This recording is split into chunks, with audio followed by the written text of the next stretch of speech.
Good morning, good morning, good morning. How are you, fine folks, this day? I do feel like when I have 1 minute of drop the beat with the intro, where, basically I can let a few people get in and yap in the comment section and this, that, the other. Whereas when I just like start it and then I listen to the national anthem afterwards, I don't really have as much time. I have to greet you immediately. For instance, Jeb Cush says, "Good morning, Connor. It's leg and core day. Please help." Beef Supreme says, "Good morning, my Grilla. Good morning to you." Uh, Jeb, you should probably get with Bud123 a little bit, not crazy. Like y'all don't have to be best friends or whatever. But maybe you should get with Bud123 a little bit because he's always talking about working out too. He's always like, "It's leg day, bro. It's leg day, bro. I've worked out 5 times this week. I've worked out 7 times this week, Wow. So last night was a ton of psychic damage, huh? Kind of hurt the brain a little bit. Kind of still reeling a little bit. And it's a relatively, I'm just going to tell you straight up, even if we do some content, even if you guys are like, "Hey, you got to watch the Ryan Mulally Wick TV panel from last night," or "Hey, you got to watch the Destiny versus Hutch after show convo," or you're like, "Hey, we got to do call-ins, blah, blah, blah, blah, blah." It's going to be a chiller day. And also, I am gone at 1 because maybe even 12:45, I hate to say, just because I do have a doctor's appointment. And it's a doctor's appointment I want to keep. I'm basically going to handle some bullshit that's been bugging me for a bit, and I want to handle it.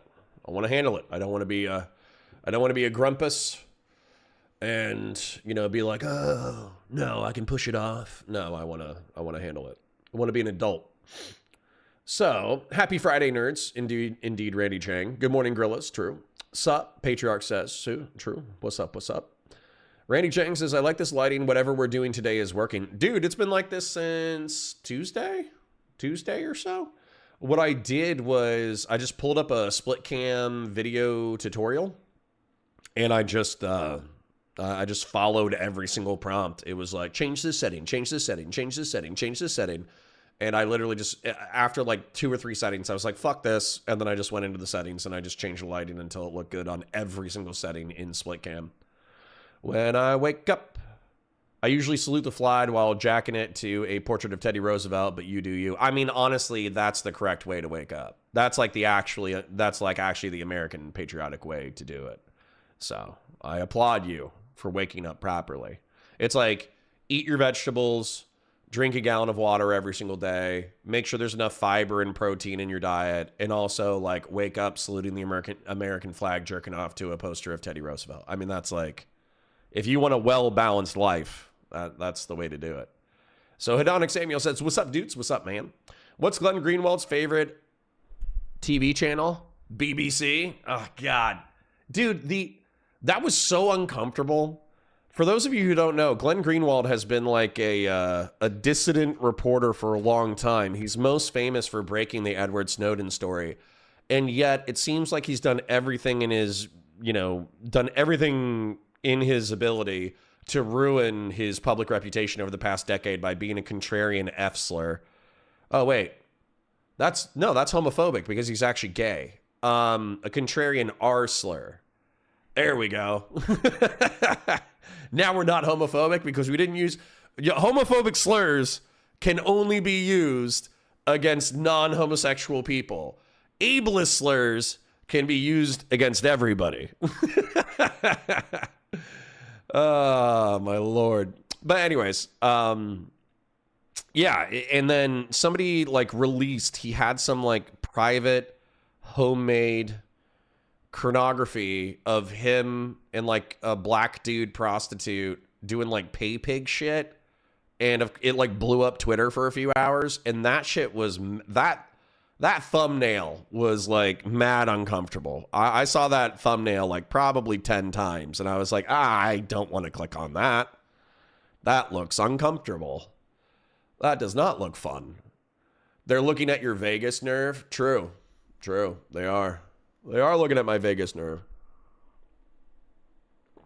For those of you who don't know, so, and I'm not saying this is true. This is like my very loose understanding of things. But your vagus nerve is what runs from your brainstem down into your like vital organs, and having it constantly excited by drama and life and PTSD and anxiety can actually straight up fuck up your shit on a long enough scale. So I am going to see a doctor because I actually think that a lot of my nerve pain and a lot of my joint pain, nerve pain, skull pain, jaw pain, all that stuff is probably due to an overactive nervous system. It probably is some PTSD related shit. And so I want to go, you know, I feel like I mitigate my symptoms relatively well. I haven't killed anyone. I haven't beaten anyone. Matter of fact, I went through law enforcement. There are so many people that I could have punched, and I did not punch them. Like, I was really, really, really restrained. Like, I was really restrained both while I was in the military, when I got out of the military, when I was in law enforcement, when I got out of law enforcement. Like, I'm a violent dude, but I'm a super restrained dude as well.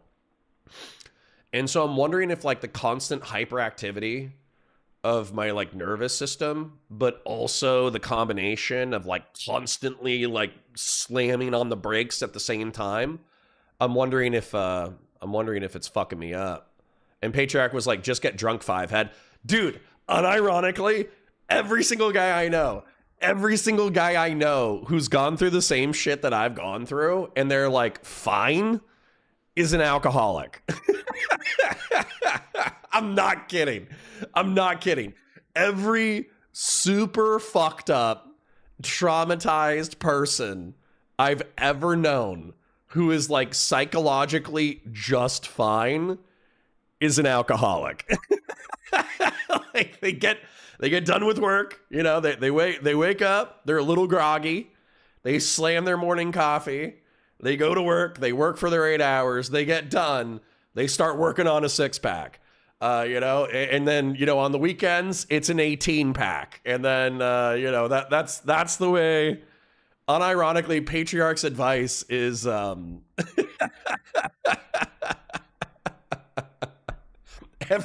traumatized man I know who is just coasting through life is an alcoholic. A functional alcoholic, to be clear, but an alcoholic nonetheless. God, that's funny. It's funny because I swear to God, that's like how Western civilization has functioned for like a few thousand years now. It's just like, we're going to do crazy shit and then we're going to slam alcohol afterwards. Like that's like how our entire civilization has functioned for at least like 2,000 years. It's pretty funny. Well, QC John says, good morning, girl hottest. May your grill stay hot. May your beer stay cold. And may you keep all your fingers while blowing things up. Amen. Thank you, Brother Chaplain. Well, QC John. I'll add to that. Excuse me. I'll add to that the Gooner prayer. Give me a second. I'm still waking up a little bit. Daddy, give me the strength to goon, the patience to edge, and the wisdom to know the difference. Indeed. Indeed. Officer Nasty says, I don't beat anyone. I'm sorry, sir. My bruises from yesterday say otherwise. But those are psychic bruises, okay? Those are emotional bruises. Those are spiritual bruises. Those don't, you know, those don't show in a police report.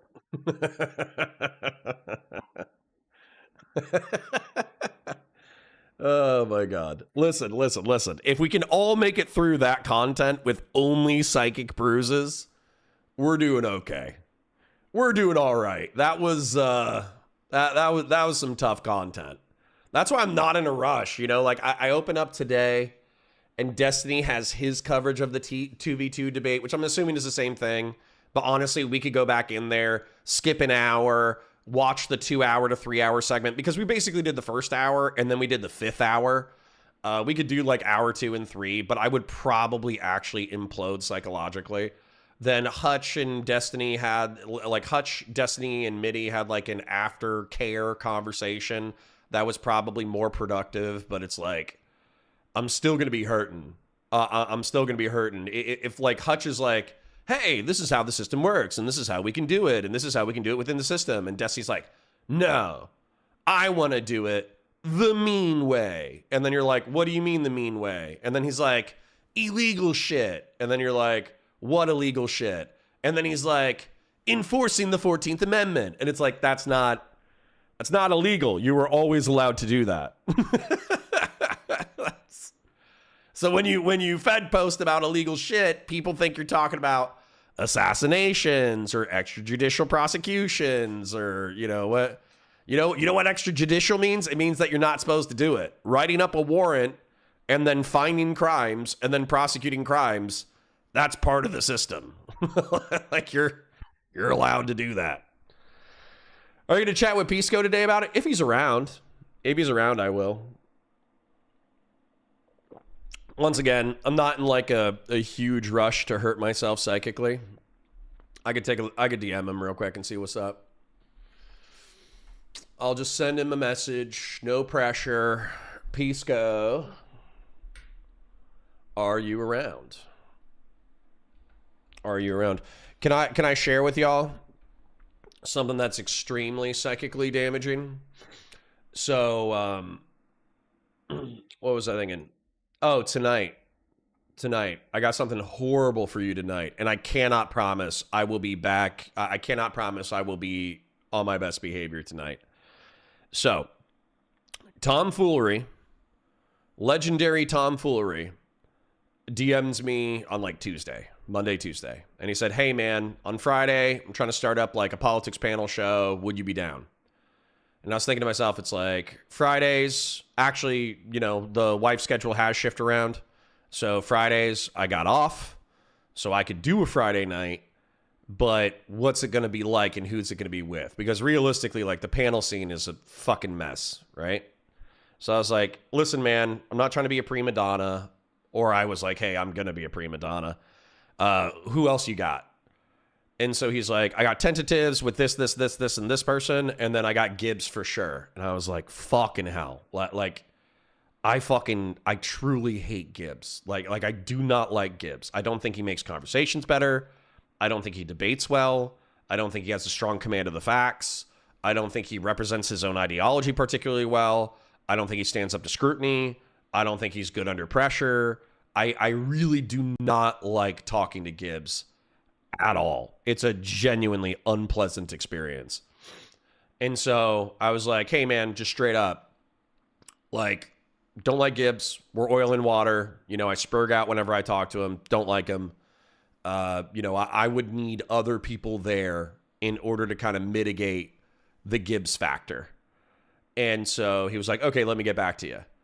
And so he went out and he reached to a few other people. And realistically, I'm not going to lie. I could check the DM. I didn't really recognize any other names, but I did see Ryan Mulally. And it's like, okay, well, Ryan, for his many sins, okay, for Ryan's many sins, he's not retarded. And he is capable of having a conversation. And last time that we talked, the last half of the debate that we had, where we were talking about like the nature of like foundational American prescriptions versus the preamble of the Declaration of Independence versus the Constitution as executed versus what our society has developed into over the past 200 years. That was great. I loved that conversation. That conversation was amazing. I thought that some of his points were silly, but he truly does have at least a command of the historical facts surrounding those things. And Sen Patriarch, that's one of my frustrations with you guys. So you say not R slurred. Sometimes y'all mistake like disagreeing with somebody with them being unintelligent. And that's not true at all. Like there can be wildly intelligent people who have a viciously different perspective on the world and life and politics than you. And them having a different philosophy doesn't make them unintelligent.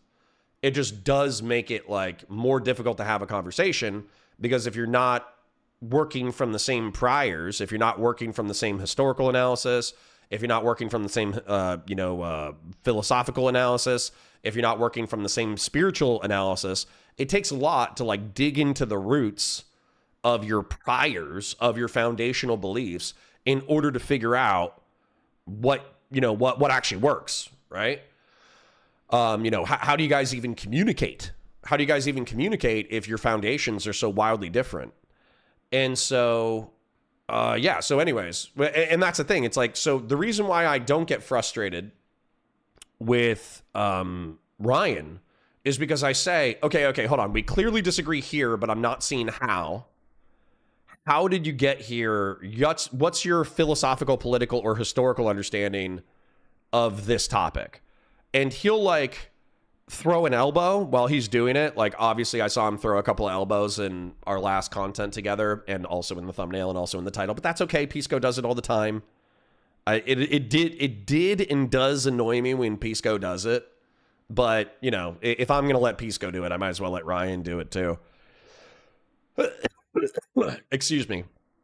But with Ryan, he might have like thrown a sharp elbow as he was going into the historical or philosophical analysis, but he was still able to go into the historical or philosophical analysis and carry a conversation. Whereas with Gibbs, we could not. It's been months, dude. It's maybe been years. And I've asked him like a dozen times, like, hey man, define socialism. Define communism. Define conservatism. And he refuses. He refuses to give a simple definition, a complex definition, an understanding of these ideologies, a historical analysis. He refuses to dig any deeper than what I say is correct, and I'm a part of the political tribe. Therefore, if you disagree with me, you're not part of the political tribe. That's like the sum total of every one of Gibbs's conversations, which are horrible. It's actually like straight up 80 IQ shit. I have no idea how the motherfucker has money. I straight up do not understand how the dude has money. He's like one of the dumbest political debaters I've met in the space. He's truly foundationally fucking stupid. And so like, he needs, maybe I need a different approach, you know? Maybe I need to like chill out, kind of go slow, kind of do a collaborative conversation like I'm talking to a fucking 8-year-old, you know? Maybe I need to talk to Gibbs like he's fucking 6. Maybe that would help our conversation, but you know, generally speaking, I didn't come into the Twitch and YouTube political space in order to, you know, talk to 6-year-olds. Like I was hoping that they would at least be 18 years old in one day. Destiny reference. But you know, I was hoping to at least talk to like adults, even if they're teenage adults, even if they're dumb as fuck, even if they don't know shit. I was hoping to talk to an adult, not somebody with like the mental acuity of a fucking 6-year-old. Take notes while he's talking. I probably will. I'll see if I can find. I'll have my pen and pad. I'll have my pen and pad, and I'll literally like write down what he says and repeat it back to him, because truly, like I cannot remember anything of substance that this man ever said. Honestly, man, we could do earlier too. I have a doctor's appointment across town at 1:40, so the sooner the wrap, the better. So, if you wanted to do 11:30 or 11:45, that would work too. Dan Pace, we're going to try to do some Dan Pace reactions. You know, we're a little pressed for time today, unfortunately, but, you know, some days you're going to be banging, you know, some days you're going to make a few $100 off of React Andying to content. Some days you're going to get 40 donations at $5 a piece. So you'll get $200 at $5 a piece, taking massive amounts of psychic damage over the course of 5 hours. And some days you're going to hang out with your chat for 2 hours and then you're going to dip out for a doctor's appointment. It's not a big deal. It's not a big deal. So, but thank you for the chip, Barabist Antioch. Okay, random question. But in terms of tabletop stats, How would a Jewish golem stand? My first thought was it's probably similar to a Castellan. A Jewish golem. Okay, so let's take a look at a Jewish golem real quick. I was thinking of an amble. Jewish golem. Definition? So a golem is a legendary animated humanoid creature created from earthen elements, usually clay, and brought to life through sacred, mystical, Kabbalistic rituals and holy names, typically by a rabbi. It is mute, obedient servant designed to fulfill specific tasks, such as defending the Jewish community from persecution. That's an Ogryn, buddy. That's an Ogryn. That's oh my God. Imagine being like a dipshit. Dude, that's like the mountain. That's like the mountain from Game of Thrones. It's the fucking mountain, dude.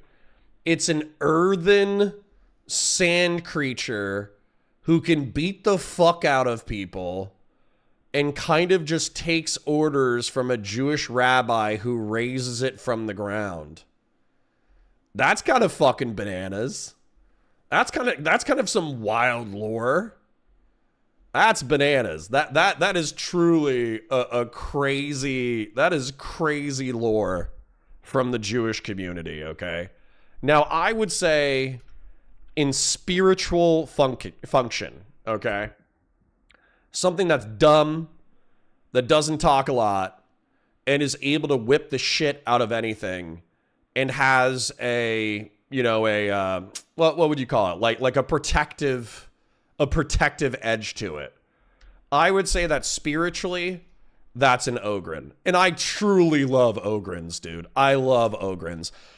I know there's like a lot of like Arsler Down syndrome analogs to Ogryns, that Ogryns are truly like 80 IQ dipshits. But there's just something so beautiful about like a simple mind and a simple soul just going out into battle and just beating the fuck out of whatever it comes across because it thinks it needs to protect its friends. There's something like truly beautiful about the Ogryn soul. It's like the spirit of a Labrador retriever put inside the body of a fucking 8-foot tall monster. You know, it's pretty dope. And not only that, excuse me, not only that, but they're like almost as strong as Space Marines, or they're as strong as Space Marines just by being dumb. You know? Isn't that amazing? Isn't it amazing that like a Space Marine, they got to do all this shit, right? They got to be selected as adolescents. They got to go through the trials and prove that they're spiritually strong. They have to take gene seed, and there's like a 30% chance that they're going to die horribly. They're going to have to go through the scout trials where the gene seed is still transforming their body. They get all this fucking equipment. They get all this training. They go out into the world and they fight the fiercest creatures in the Warhammer 40K universe. And then in a stand-up fight between an Ogryn and a Space Marine, there's an equal chance that the Ogryn is just going to cave in the Space Marine's skull, and it's truly just an 80 IQ dumbass who's just big as fuck that the Imperial Guard recruited and was like, hey, if you beat the fuck out of people for us, then we'll give you food. Like, that's literally all that happened. They just like found an Ogryn and they're like, okay, we're on your team. We're going to give you food. You go out into the world and beat the fuck out of people, and we're going to give you food. And the Ogryn was like, tight. That was the whole conversation, dude. Oh my God. It's truly like spiritually beautiful. Like I do truly enjoy the spirit of an Ogryn. So yeah, I'm going to say Jewish golem is spiritually an Ogryn. That would be my thing. Sen Patriarch says, I could explain coherently why Starfield is the best Bethesda game ever made, but it doesn't make me right. Well, true. Dana says, you guys hear about the dairy farm that got bombed in Colombia? Oops, sorry, not a narcotics warehouse. What the fuck? Captain War Games is such an F-wad. Happens. I also don't believe he's a rancher. He may own some family farms, but he won't do ranch work in my opinion. Dank Brandon, somebody said that. Somebody said that the way that he's a rancher is he owns land and he rents it out to people. And he drives around on a fucking Polaris and he tells people how to do their jobs better, right? And half the time what he's recommending is incorrect. So that to me, like, I could easily see Gibbs wasted riding around in a Polaris for a few hours a day to harass the people who are working on the land that he's renting to them. And then them being like, yeah, okay, Mr. Gibbs, sounds good. And then they just go do whatever the fuck they want to do anyways. I could easily see him becoming rich off of that. They're people, not golems, anti-Semitic much. I don't think there's any clay creatures that I can think of in the 40k analogs. There's a lot of like warp-based creatures that you could summon, but there's not a lot of warp-based creatures that defend humanity, I suppose, that you can summon easily that are made out of like earthen elements. There's not a lot of that. Dark Eldar kind of have that. They can summon the mandrakes, but the mandrakes are like vicious assassin shadow demon. See you next Tuesdays. So I don't think that's equivalent. I don't think that's equivalent. I think Ogryns are the closest analog, and I'm sticking with my answer. If somebody comes up with a better one, I will read it. So it's Trump. Weirdly, that's a weird spiritual analog. It's how Stannis took out Renly. Ooh. But that's kind of a shadow demon. That's more like a mandrake in a 40k analog. Marvel character, Fantastic Four dirt guy. I think he's called Sandman, but I know what you were going for. Oh my god. Makade says their children make good dentists after the war ends too. I have no idea what the fuck that means. That is a wild sentence. Barbas says, okay, but if, and this is for another $5, thank you for the chip king. But what if we put armored carapace in livery on it? I could imagine it's probably got similar strength to an Astartes, Ogryn, or Castellan. Well, I guess I could just look up a Castellan real quick, because for me, a Castellan is like, because I played, or like, because I've Googled Castellan 40k. Yeah. I was thinking it was, there's an Imperial Guard Castellan, which is just the Cadian, it's like a lieutenant, I think. I think it's their equivalent of a lieutenant, so he can command a demi company. He has better gear, etc., etc. There's also a Castellan of the Black Templars, which I think is like a mute executioner. So I understand that, but I don't think you summon him randomly. And then there's a Castellan, which is an Imperial Knight, which is like a massive Imperial Knight that will just like show up, beat the fuck out of everything, and then leave. So weirdly enough, I don't agree with the Imperial Guard Castellan. I do agree with the Black Templar Castellan.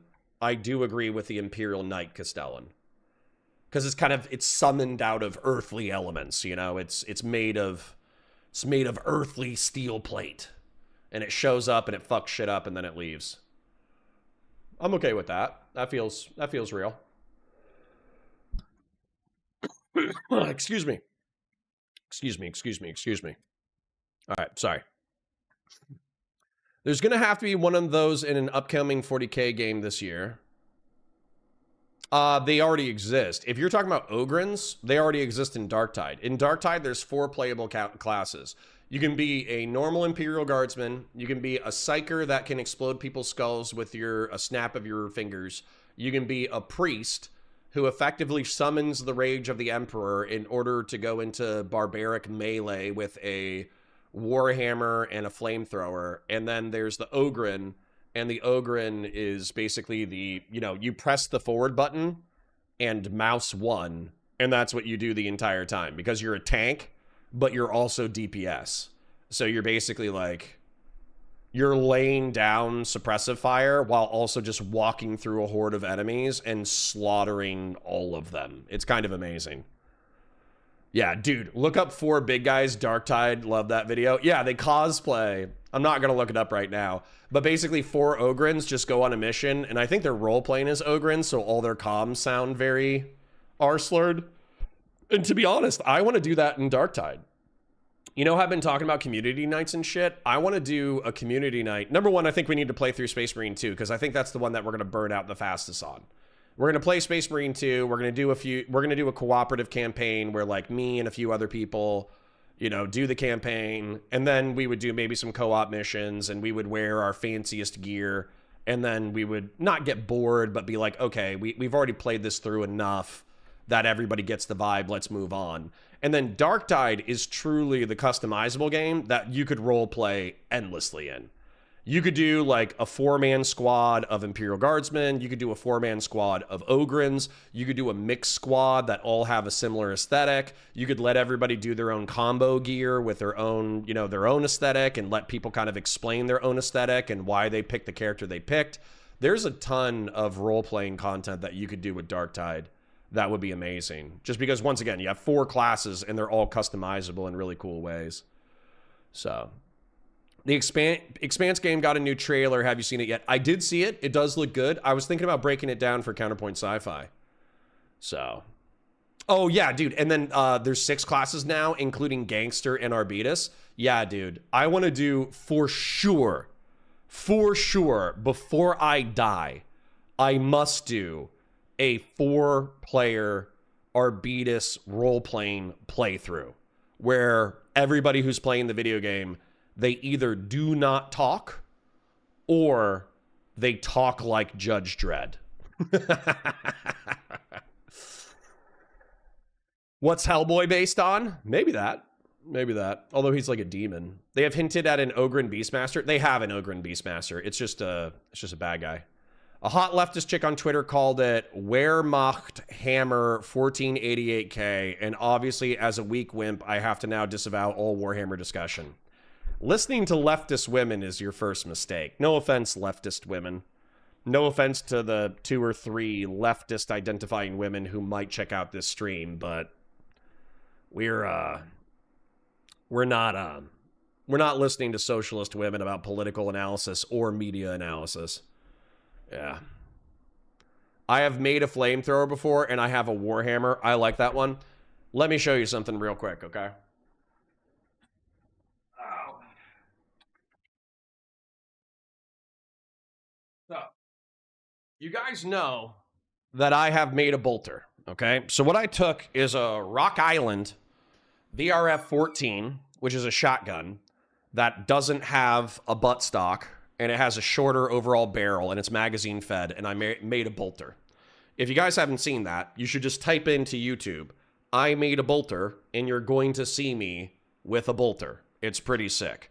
I also have massively improved upon that design, but unfortunately, my bolt broke. And so as a result, the actual thing that like feeds and fires the bullet, that thing broke, and I need to spend an extra $250 on the gun. But, you know, bills, kids, taxes, life. I've just been spending all my money on stuff besides guns. Now, back when Progressive Victory was paying me, Joe Biden, the DNC on behalf of Joe Biden, was paying tax in order to do shit. And I had extra expendable income. I should have been paying my taxes and paying my bills, but, you know, whoops. And so this is the internal components of a pulse fire, okay? So I bought a pulse fire for $150 from Palmetto State Armory. This is a fuel pump. This is a little rubber hose that I need a longer version of. This is taser nodes. This is a battery pack. And so what I want to do, but I don't have the money, time, or energy to do, is I want to make a Warhammer flamethrower out of the internal components of a pulse fire flamethrower, which is effectively a fuel pump, a battery pack, and a taser. It's fucking sick. So that's one of the many projects that I need more time and money to accomplish. All right, gonna put this away. I'll be right back.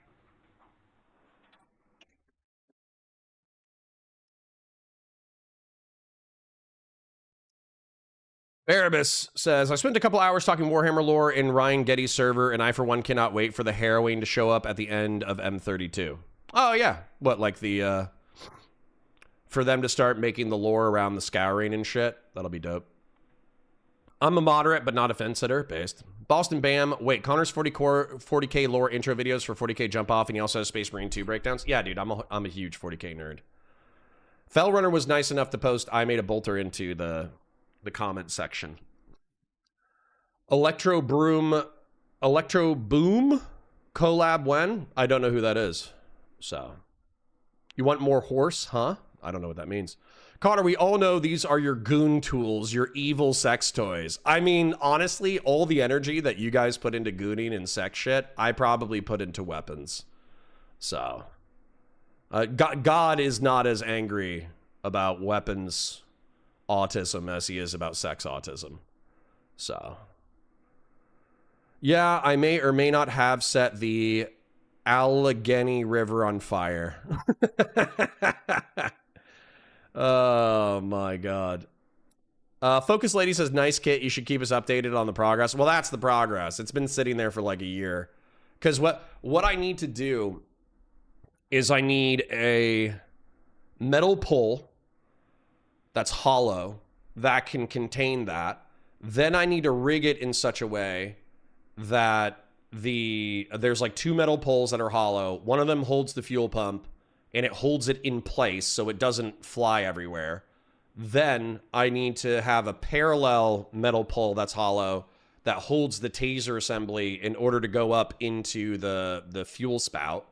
Then I need to make sure that the taser actually works in conjunction with the fuel thing. So I need to be ready to adjust the fuel pump distance.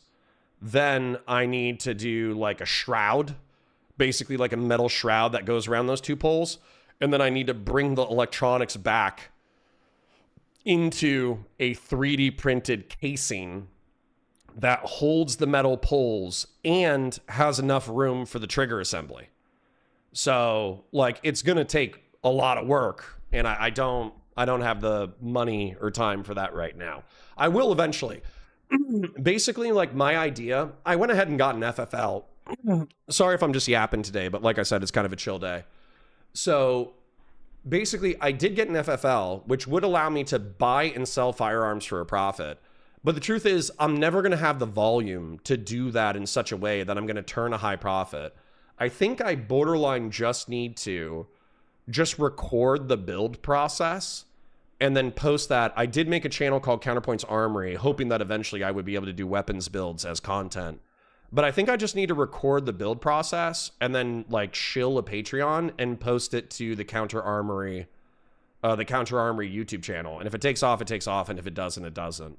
And that's like not a big deal. And then what I really need to do is I just need to focus on the breakdown channels and politics. And then once those are built up enough that I have extra money, then I can dump it into weapons builds. Have you seen Druski as Erica Kirk? I'm gonna need you to see that. That sounds horrific, but I will pull it up very shortly. Dana says, Connor, don't actually kill yourself with your creations. Well, Dana, the options are accidentally killing myself with my weapons creations or having a heart attack on stream while watching infuriating content. So realistically, I'm not going to promise that I'm not going to kill or injure myself during a weapons build. Realistically, that might be the way that I need to go, matter of fact, because the other option is heart attack on stream. So, you know, pick your poison. So let's take a look. Druski, Erica Kirk. This is going to hurt me psychologically a lot, isn't it? Okay, Rational National. Where's the original one, though? Where's the original? Druski, Erica Kurt, skit. Okay, I guess I'll... There's everybody covering it.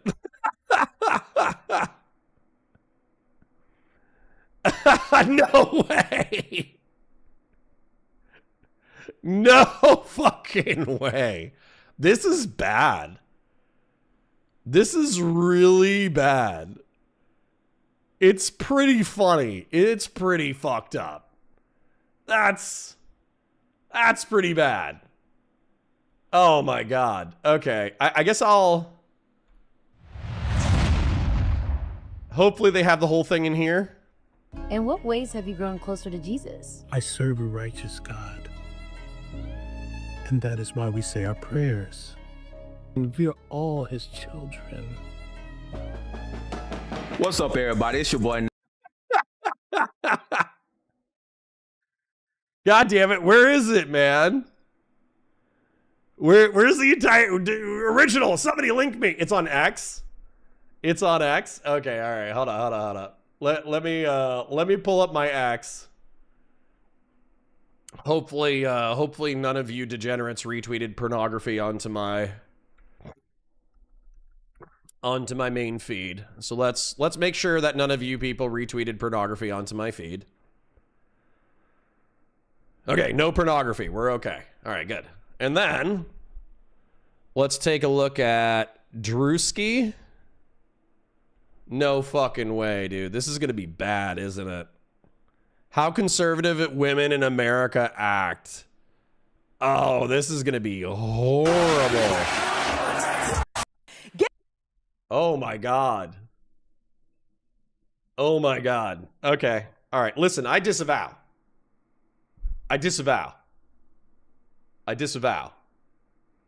Let's watch it. Get on your feet, boy!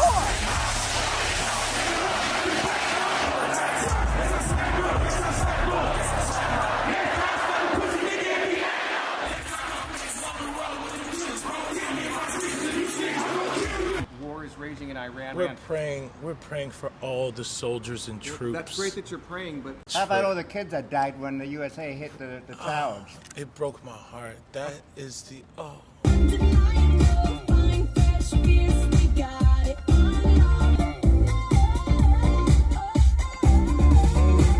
In what ways have you grown closer to Jesus? I serve a righteous God. And that is why we say our prayers. And we are all his children. But when I say children, I mean like the holy, blessed Trinity, which is why I hold the Bible.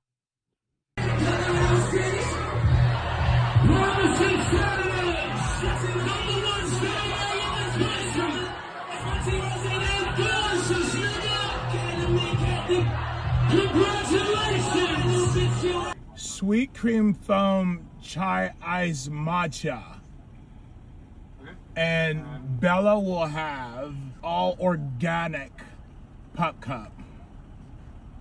organic. Yes, everything organic.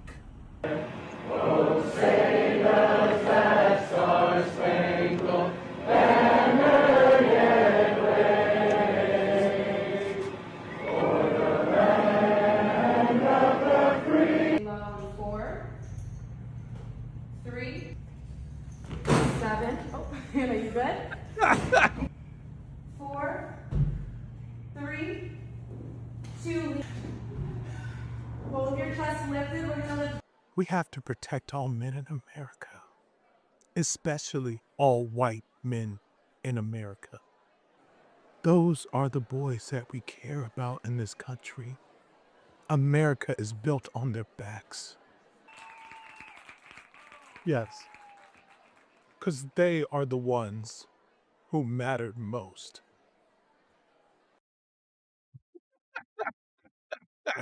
Listen, it's not the best. It's not the worst. It's fine. It was, you know, that could have been worse. That could have been substantially worse. So, you know, I think you gotta, I think you just gotta take your hits. I think that if your husband gets shot in the neck on public TV and then you make it a spectacle for about 6 months in order to fundraise for your organization, and then if you constantly stare into the camera after saying things, and then people make fun of you for that, and then you do seem like above average attractive but also very basic white woman, then if a black guy does whiteface and just does a bunch of basic shit, you know, what are you gonna do? Like, what are you gonna do? Like, what are you gonna lose? I hope nobody's losing sleep over that. There is no need to lose sleep over that. That was nothing. That was almost nothing. That was actually pretty fucking chill. That was, you know, that was actually pretty chill. That was nowhere near as bad as it could have been. Barabbas says, I'm going to be brutally honest. After seeing how Diocletian thinks an era of ruining having a 70-30 male to female ratio for custodes isn't all that bad, to be honest. Custodes needed to stop moping and crying. Sure. Okay. The only reason why anybody cared about female custodes, and for those of you who don't know, Warhammer 40K, they have transhuman warriors. For a long time, they were exclusively male. One of the factions that was exclusively male became mixed male and female.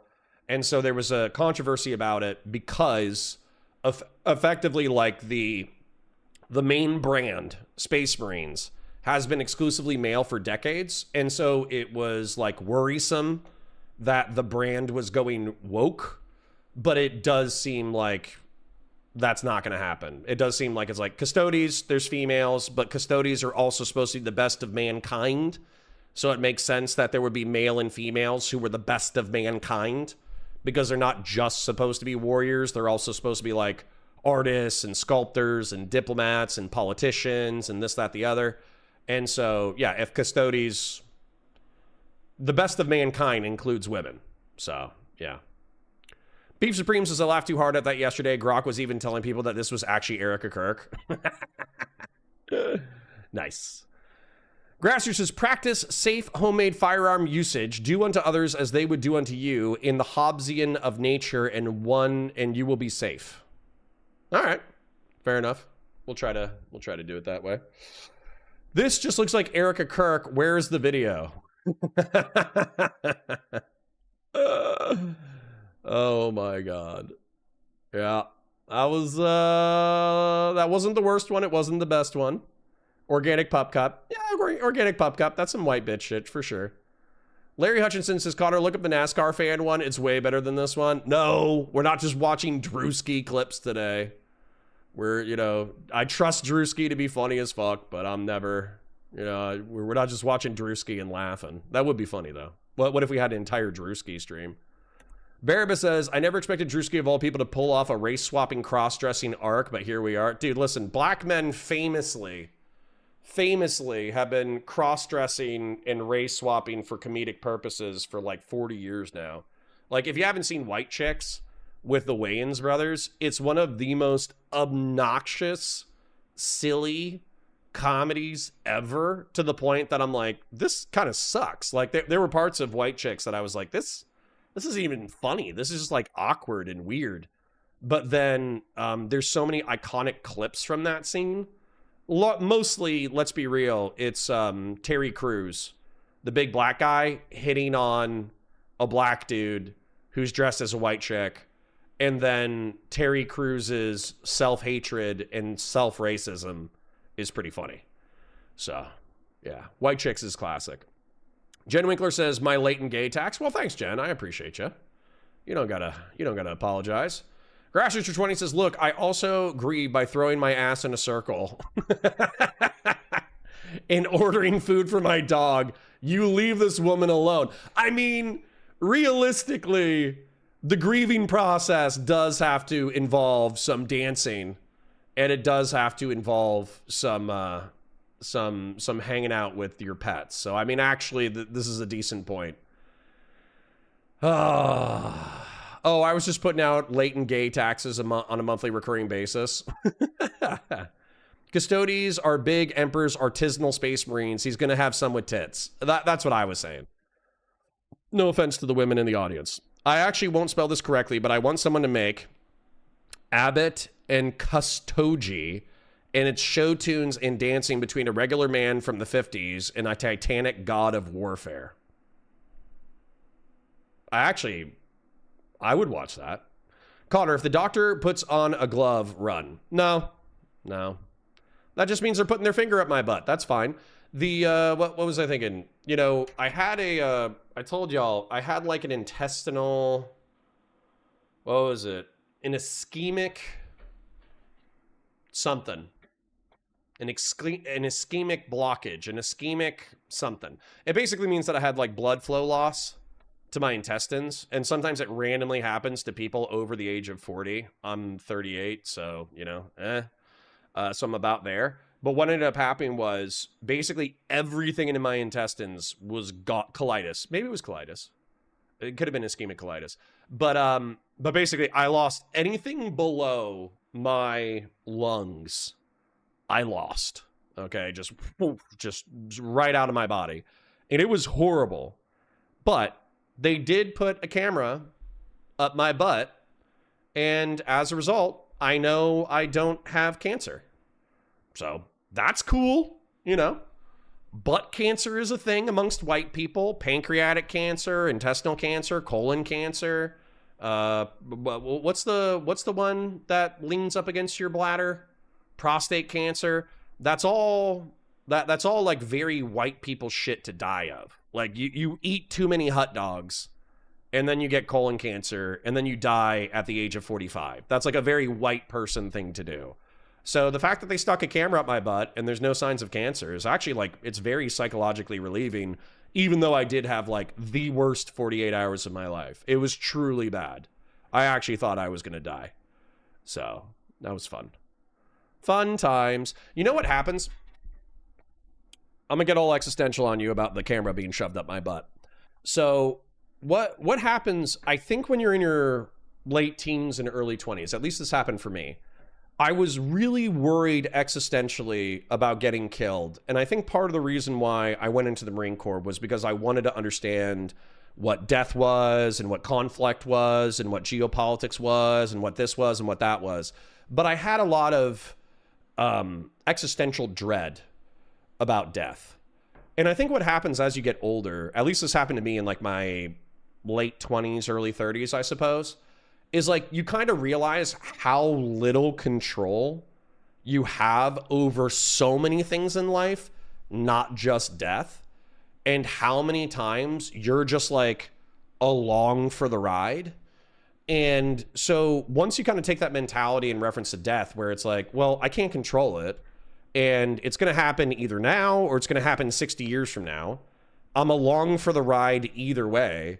So I might as well just ride this rickety ass bitch out. And if I get knocked out now, it is what it is. And if I get knocked out 60 years from now, it is what it is.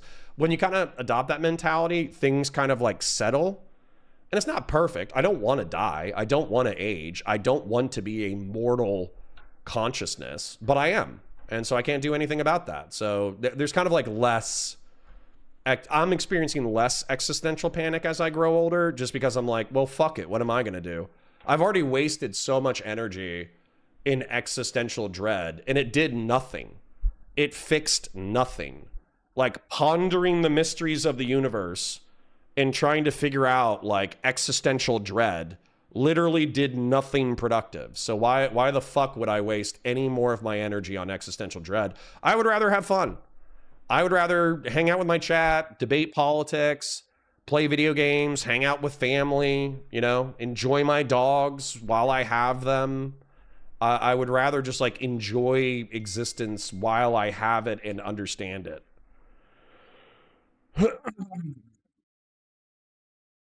So perfect. Let's run 11:30 to 12:30, and then I'll do a hard out to make it to my doctor's appointment. All right, so Dan Pace and I, we're going to kick off Valor Reacts at 11:30 a.m. So Death Lily says, okay, I pop in a stream and Connor is talking about cameras in his butt. I mean, that's life, man. You know, sometimes life is riding a roller coaster, and sometimes life is getting a camera shoved up your butt, you know? It just kind of depends on the day. Big in Gaming says, now this makes me think of the South Park song they had Butters do to go viral on TV. What in the butt? We talked about that a few days ago. Yeah. Dana Calico Cloud says, holy freak, a huge military helo just flew by. Yikes. Wonder where they're going. To have fun. To have fun. It's Friday. It's fun day. My theory is my bidet is protecting me from colon cancer. Maybe. What if the doctor that put a camera up your butt shot a Warhammer movie in there? I wouldn't complain. That's very Nurgle of him. That's very Nurgle and very Tyrannid of him.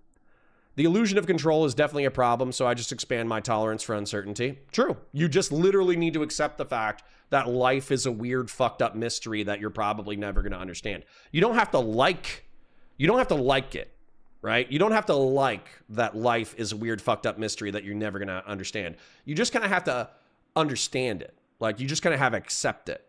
And if you accept, like, if you're like, okay, I don't like this, but this is the way the world is, and I'm going to put that into my understanding of the world, it kind of takes a lot of the pressure off.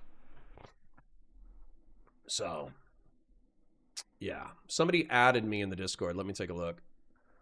Videos, ideas, American Dad, I'm calling from my history class. All right. I'll give that a shot. Let's take a look. This feels like it's either going to be like a really obnoxious meme, and that's why my dad didn't go to his dad's funeral. Or it's going to be like he's just like me for real. So let's take a look at this.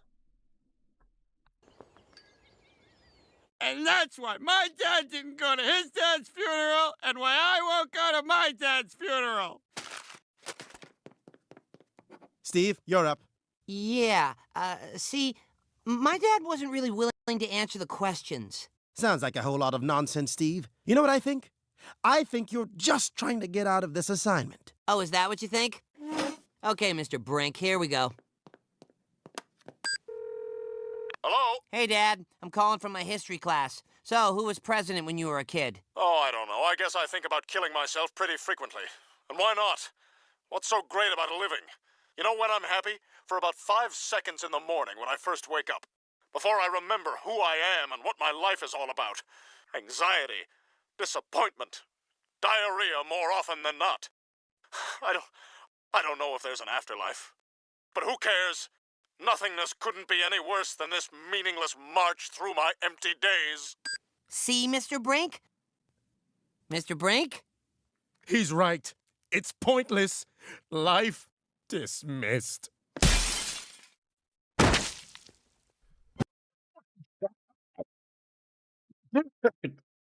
Trying to say the opposite. I'm trying to say the opposite. Dude, that existential rant wasn't to try to convince you that life isn't worth living. That was to try to convince you that you might as well fucking strap the fuck in and ride the roller coaster.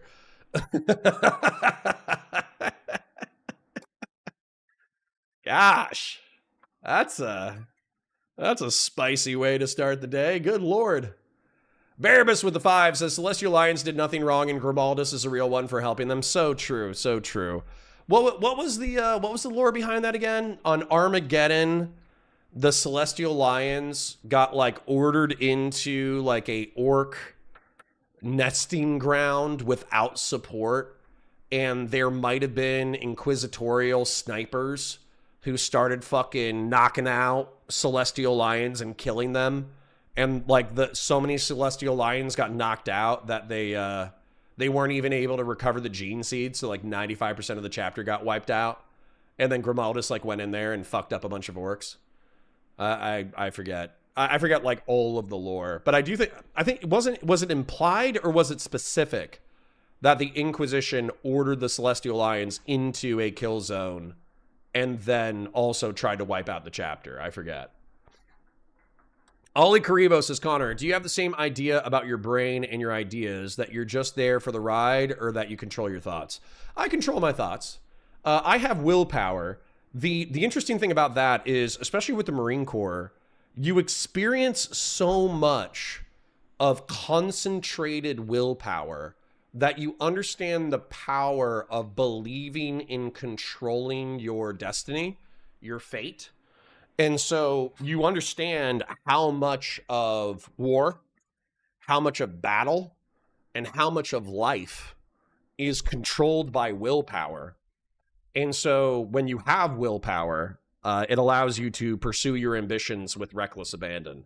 So yeah, like I'm not along, like I'm along for the ride existentially. I'm not along for the ride in my own life. In my own life, I exert quite a lot of willpower in the specific directions that I want to pursue. Harstar says, I never really had that dread. I'm very lucky. It's coming, bitch. It's coming. Grassroots says, don't be homophobic. Tell them about the other thing that happened when they put a camera in your butt. Oh, I was unconscious. So if anything homosexual happened in my butt after they, knocked me out, that's on them. That's not on me.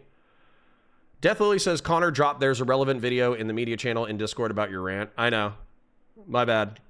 I was trying to do the opposite existential rant. I was trying to do like, you're fucked anyways, so you might as well have fun. I wasn't trying to do the, you're fucked anyways, so like kill yourself. That's not what I was going for. Jen Winkler, at least Trump saved us from Iranians, nuclear suicide vests in supermarkets. One less dread for us, thanks King Trump. I think that's sarcastic, but that's okay. Hutch says, or Larry Hutchinson says, kind of the same. I've always thought I'll be dead before 30, so I made an agreement with my younger sister that she would raise my kids. I might have. Gods, just kidding, my sis died when I turned 27 giving birth. God damn it. Isn't that always so ironic? Like I'm not trying to be like so dismissive of the passing of your sister. I'm sure that's like a huge burden. But that is what life does. Like life has all these little twisted ironies of like who goes and when and how and all that kind of stuff. So it's fucking weird. Horse God says, how's the speech coming along, Connor? It's stagnant.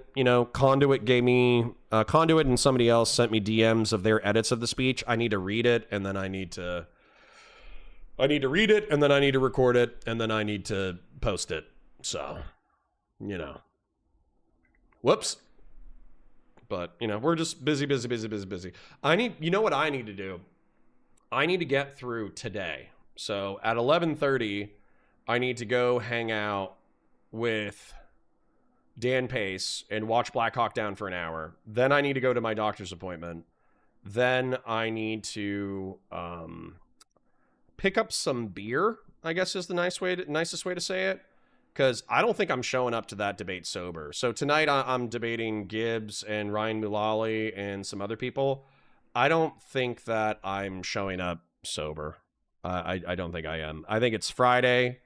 I think Gibbs is an R-slur. I think even if I wasn't sober, I would still be able to like, other people might catch me flat-footed and, kick my ass. But I don't think that, I think I could be lobotomized and still have a better conversation than Gibbs produces. So hold on.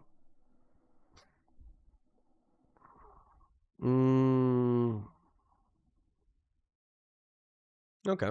Interesting. I can't wait to start a dog rescue, man. I keep getting all these posts because I keep like looking at dogs on social media, so they just feed me more and more dogs that need help. But realistically, in a couple of months, I'm going to excuse me, I'm going to link up with like a local group, and I'm going to start rescuing dogs via foster. I'm just going to like foster dogs for a couple of weeks until they can get them placed into a different place. And then I'll just like cycle through foster dogs. Focus Lady says, I hope all medical Roto-Rooter butt camera videos nationwide are protected by HIPAA. Otherwise, pay the patients if doctors post it. Listen, I know that butt stuff can be sexual. I don't think any of this butt stuff was sexual. I think butt cameras actually are probably not very sexual at all. I think they're probably quite repulsive. So, Old School for Five says, Connor, yesterday you said Robin Hood Men in Tights was a stoner film. It isn't. It's a Mel Brooks film. You besmirch Mel Brooks. Apologize. No, I refuse. You cannot tell me that a Mel Brooks film in which, number one, you can't tell me that people in the 60s and 70s, including Mel Brooks, weren't doing drugs. Even if Mel Brooks was completely straight edge, sober the entire time, his crew was lit the fuck up. And they probably weren't even smoking weed. They were probably doing coke. Let's be real. They were probably doing like coke and acid. They were probably doing all sorts of crazy shit. And then not just that, but you can't tell me that a movie in which the hero says, "People of Nottingham, lend me your ears." And then the illiterate peasant folk literally rip off their ears and throw it at the hero. You cannot tell me that that would not be hysterical. Hysterical to the point of tears to a man high on marijuana the first time that he saw it. The first time that he saw it, he would have needed to pause the movie in order to laugh so hard he was crying. So no, I do not accept your delineation between Mel Brooks humor and stoner humor. I think there's probably a Venn diagram in there. Barabas Antioch for 10 says, by the way, listen, if the Space Marine trials and Gene Seed doesn't work out for you, but you're still able, you can always just become a Myrmidon Destructor. They're pretty bulky. Ooh. What's a Myrmidon? Let me take a look at it. Is it dudes on steroids? Because if I was on Necromunda, Destroyer 40k, I would 100% join the Goliaths. And if I had to choose between Chaos Gods, obviously, like, I would want to maybe do a little Slaanesh. But the truth is that, like, Slaanesh doesn't do anything in little bits. Like, the whole point of Slaanesh is you do it hard. I did acid in high school one time, and I was high for 12 hours, and I know the pain of being high for 12 hours. I would not want to be in that level of pain perpetually in the name of Slaanesh. I would rather be Khorne and just angry all the time. I'm already angry all the time. So actually, like, I think I'm already partially a devotee of Khorne. You know, like I'm not like murdering people, Khornate devotee, but I am perpetually angry Khornate devotee. So if I could do steroids forever and become huge and go into melee combat all the time, and the steroids would never give me a heart attack, I would be a Khornate dude like a motherfucker. I fucking, yeah, Khorne's my shit. JD Vance said that yesterday in the Circle Jerk Trump Glaze Fest yesterday, nuclear suicide vests. What a fucking idiot. God, I hate our politics. Don't we all need to get through the day? Yes. Connor, you just need to talk to single white women. They'll adopt all the pit bulls. I know, but I don't want people to get, like, murdered, you know? The pit bulls need to be rehabilitated. Dave Chappelle was on set. Of course, drugs were flowing. Yeah, dude, you can't tell me it's not a stoner film and have, like, 22-year-old Dave Chappelle on set. You know what I'm saying? Gonna be the next Pixie when his butt film gets leaked. Yeah, but you know what? I'm not gonna sue Steven because I'm just gonna be like, yeah, Steven's a gooner. What are you gonna do? What are you gonna do? So what do you think? Myrmidon Destructors are a good career path? Yeah, I just don't trust the. I just don't trust the Mechanicus. They fucking, like, lobotomize their people. They put cybernetic enhancements in them that they don't want. They make them slaves of the machine god, all that kind of stuff. So I just don't think I would have any willpower, and I do value my willpower. Connor is just a blood angel. I do love blood angels. Stop with the pit bull slander. Listen, man, pit bulls are some of the best dogs that ever existed. They also kill more people. Yes. Week after that. Sorry, we keep pushing back, but my friend has a professional videographer who is willing to film for free. So he wants to line that up so the content quality is 10 out of 10. All right. Ruth, my DGG homie. My DGG homie who I'm going to teach to shoot guns. He's ready to shoot guns, but we need to line up all this shit. Have you guys... So I'm going to lose 20 viewers because I feel like it. So I'm going to play the 11th edition trailer for you. Because if you don't like 40K, or if you're not into 40K, you don't know 40K, you're probably going to have no idea what the fuck is going on. But it'll either be really cool or really cringe. So, either way. Let me play it on Firefox. I have this thing where on Google Chrome, I don't let it use my desktop to optimize the video, because that makes it block certain kinds of video. It doesn't let you screen record. So I took off the film optimization from Google Chrome, but that fucks with the videos that you can watch and the quality with which you can watch. So I need to watch this on Firefox. What is it called again? 11th edition trailer Warhammer 40K. We're gonna take a little 2 minutes of your life to enjoy some graphic Space Marine orc violence. You know, just gonna let it. I'm gonna go get a well, I want to watch it too. I'm gonna watch this, then I'm gonna put something else on, then I'm gonna go get a tea refill. So let me make sure my HD quality is up. Let's watch this together real quick.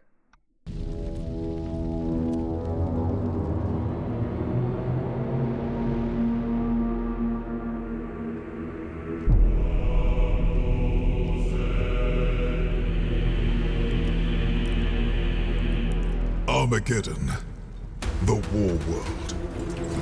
Its soil is worthless, salted by the blood and sweat of generations.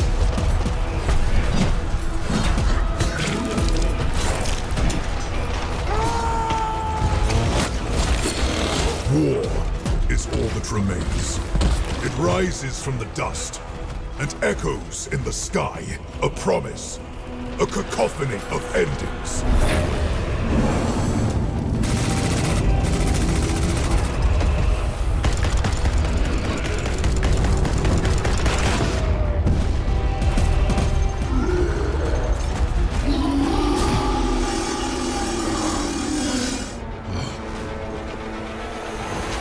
Sanguinius' sons, angels of death. We belong here.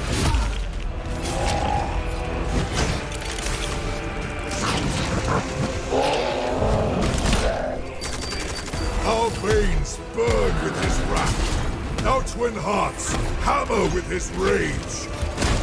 War is all that we know.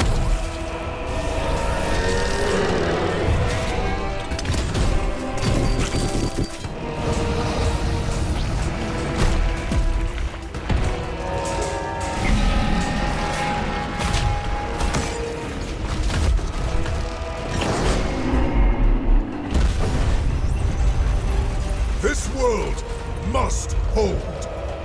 There can be no retreat. There can be no mercy. There can be no peace. There is only war. I love how the chaplain, so the chaplain is the dude with the skull mask, and excuse me, he's the dude with the skull mask, the black armor, all that stuff. And he's supposed to be the spiritual leader of the Blood Angels. He's supposed to be like, hey guys, let's not get too crazy today. Let's kind of reel it back in. Let's not fall to the red thirst. Let's not fall to the black rage. Let's just dial in our anger today. That's what he's supposed to be saying. And yet, in this cinematic, his two reactions to battle are three reactions, I suppose.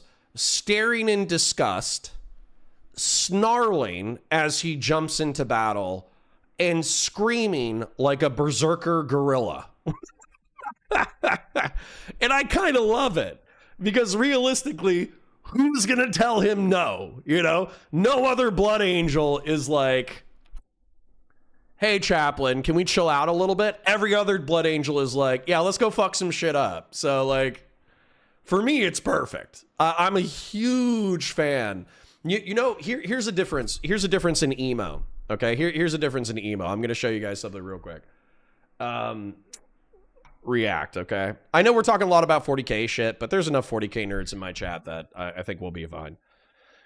We're just kind of having like a chill community hangout day. So if you're like, Connor, when's the content starting? It's not starting. I mean, maybe we'll swing. No, I think I told Dan Pace that we're starting in like 35 minutes. So I don't think we're doing any content. I think we're just bullshitting. So, anyways, so there's angry emo and there's sad emo. And let me show you the difference, okay? So Blood Angels 40K art. Blood Angels are angry emo. They're all up in their feelings. They're always pissed off or depressed. But like they want to channel their depression and anger and anxiety into glorious murder, right? And that's why I love Blood Angels, because they are depressed, they are anxious, they are angry, but they channel it into making beautiful armor and killing the enemies of the Imperium. Okay? So realistically, like, Blood Angels are my vibe. And then there's emo, which are the Raven Guard. There's like the sad emo, right? And the sad emo Raven Guard, they go into battle, they do sneaky shit, they stab people in the face and blah, blah, blah, blah, blah. But as soon as they're out of battle, they're just depressed. You know? They're not angry. They're just sad. And it's like, I would so much rather be angry than sad. Maybe that's like a masculine thing. Where like dudes, if they feel sad, they just get angry. That way they can mask their sadness with anger. But I would so much rather be angry, like more angry than sad. So that's where for me, what is it?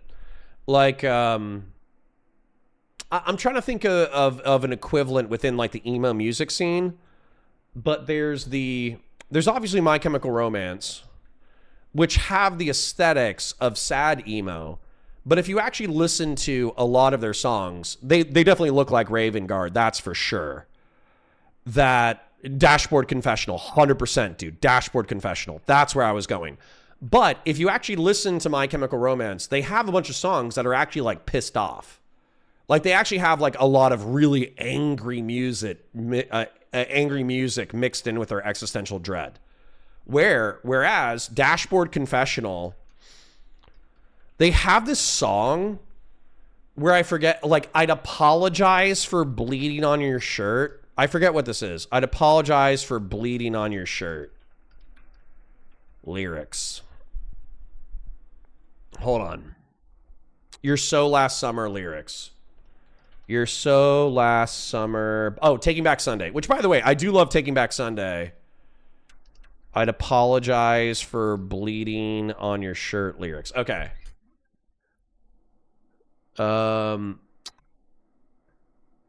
She said, your touch overrated, your lush, and I hate it, but the grass stains on my knees, they won't mean a thing, and all I need to know is blah, blah, blah, blah. Oh, let me find the bleeding on your shirt thing. Shirt. Yeah. The truth is, you could slit my throat, and with my one last gasping breath, I'd apologize for bleeding on your shirt. That's the most, like, simp-cucked emo shit I've ever heard. And by the way, I like Taking Back Sunday. There's plenty of songs that I love. I think they do a song called Tidal Wave that is amazing. It's amazing. It's a song that they only came out with in the past 5 to 10 years, and it is so good. But that one lyric makes me cringe. And if I had a vagina, it would... I don't even want to get more vulgar than that because there's women in chat, so I don't want to get more vulgar than that. But let's just say, I could rephrase it. If I was gay, okay? If I was gay and somebody said that shit to me, I'd be like, gross. Get the fuck away from me. You are way too big of a fucking pussy for me to interact with, you know? So there's angry emo and sad emo, and I think angry emo is far superior to sad emo. So, anyways. I might have read this already, but I'm going to read it again. Barabas Antioch for 5. Thank you for the chips, by the way, today, guys. Connor, be honest, your Marine Corps-induced bloodlust makes you a flesh terror. You'd cut open an orc and eat their guts right in front of them. I would. But, realistically, I would like to think I'm more of a lamenter than a flesh terror, because flesh terrors just kill everything. Including human civilians, including Imperial civilians. Whereas, like, lamenters make it their job. Yes, sure, they get bloodlust. Yeah, sure, they get black rage. Yeah, sure, they freak the fuck out in battle sometimes. but they die to defend the civilians of the Imperium. So, August Puig says, what if it's worthless? Why the fuck do they fight over it so much? I get that the orcs, but the Imperium? Well, the Imperium just does it for the love of the game. You know what I'm saying? The Imperium just does it for the love of the game. You can't let the orcs get one over on you, right? It's a major industrial center. And then not just that, Armageddon is the planet that they're fighting over in that cinematic. It's Ulanor. It's the orc capital planet. So for those of you who don't know, during the Horus Heresy, that like when the Emperor wins like a major victory and then he leaves the battlefield in order to go back to Terra and he makes Horus War Master, that happens on the planet of Ulanor. But what ends up happening a few thousand years later is there's the War of the Beast, where a massive orc who's highly intelligent nearly destroys the Imperium single-handedly, and they have to do this really hard Scrabble fight in order to kill him and kill all the orcs and this, that, the other. And then they end up back on Ulanor. And then Ulanor, the Mechanicus wants to take it over because the orcs were using teleportation technology. And the Imperium's like, no, this is too dangerous to exist. You have to destroy it. So the Mechanicus says, okay, boss, we'll get right on that. And they were supposed to teleport it into a sun, but they actually teleport it into the northeastern fringes of the Segmentum Solar, and it becomes the planet of Armageddon. And so all the orcs are drawn there because it's like an orc Valhalla. It's like an orc shrine world. They have like a religious compulsion to conquer the planet of Ulanor, which is now named Armageddon. Whereas the Imperium are like, you're not going to fuck on me. You're not going to fuck on me. I like Armageddon. I keep Armageddon. Fuck you, orc. This is my planet. You know? The Imperium doesn't have a good reason to hold on to Ulanor besides spite. Realistically, they should exterminatus the fucking planet and crack it with fucking missiles. I think at this point, they're just doing it out of spite, which is fine. The Imperium does plenty of things out of spite. Dana says, Connor fostering animals is awesome. Caution on rehab pit bulls with PTSD from abuse around children.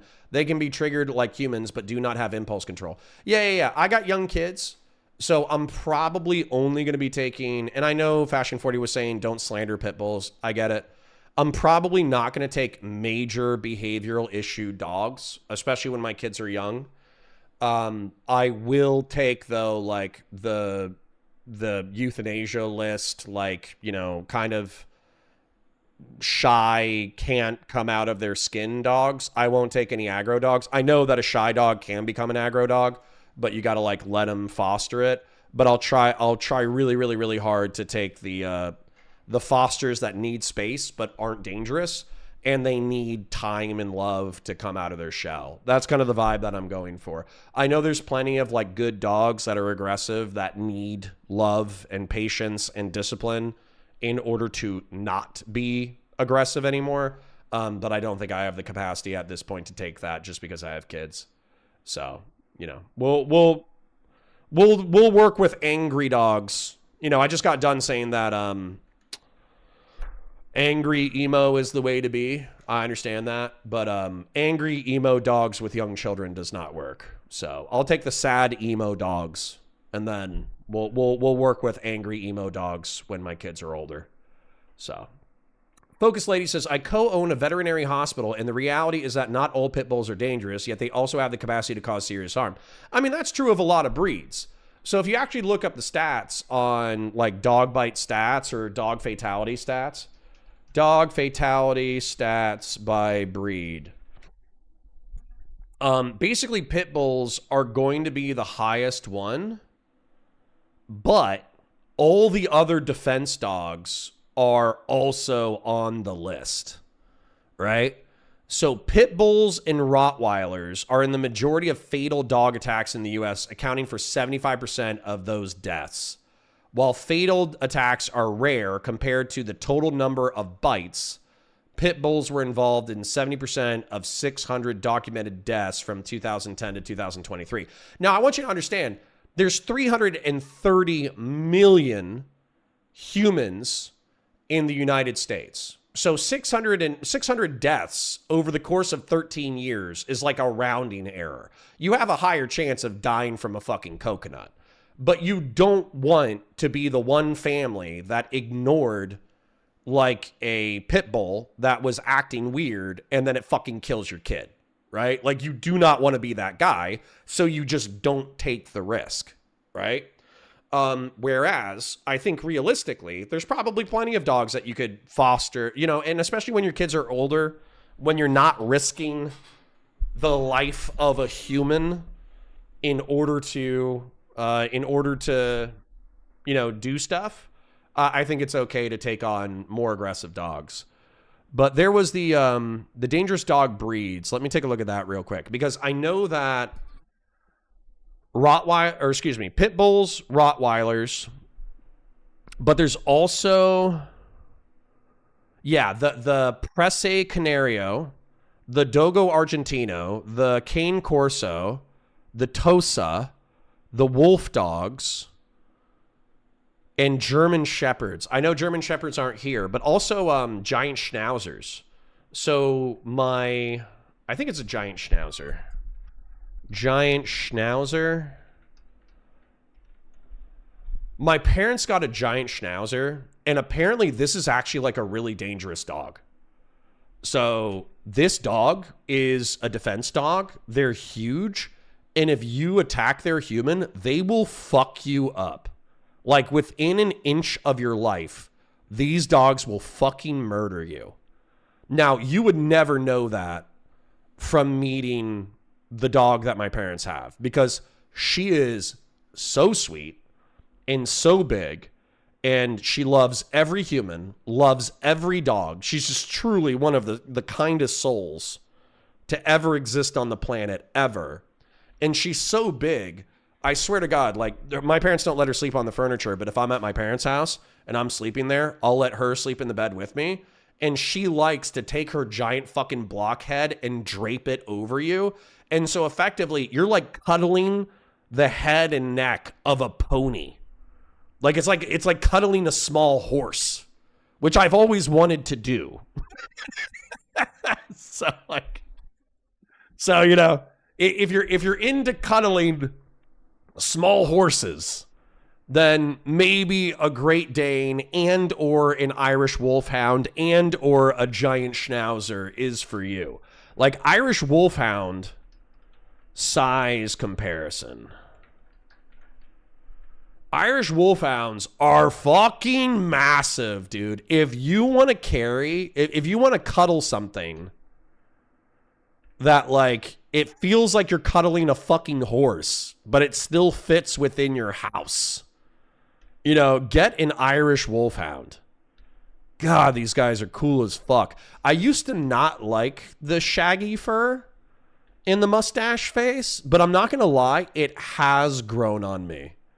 It's grown on me a lot. There's just something magical about a dog that's like smiling in a good mood, and it has like a fucking mustache. There's just something magical about that. Something magical about mustache dogs. Irish Wolfhound lifespan. I wonder if they have similar lifespans to Great Danes.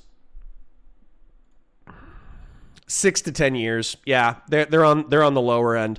It seems like when you get to truly massive dogs, you can get small dogs who live to be like 14 to 20. Like there's some like Chihuahuas running around that are like 19 years old and refuse to fucking die. There's some Chihuahuas that just do that. They just fucking live forever. Then it seems like most dogs, including medium-sized and larger dogs, have a lifespan about 10 to 12.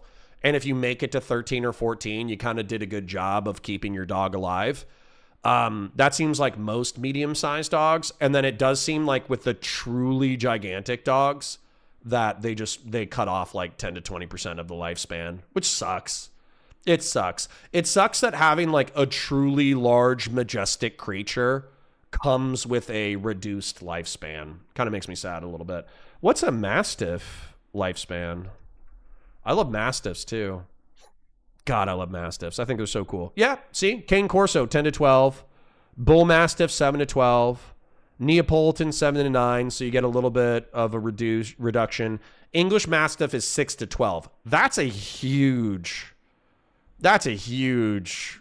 time gap. Great Danes are 8 to 10. St. Bernards are 8 to 10. Tibetan Mastiffs are 10 to 14. That's crazy because Tibetan Mastiffs are fucking huge.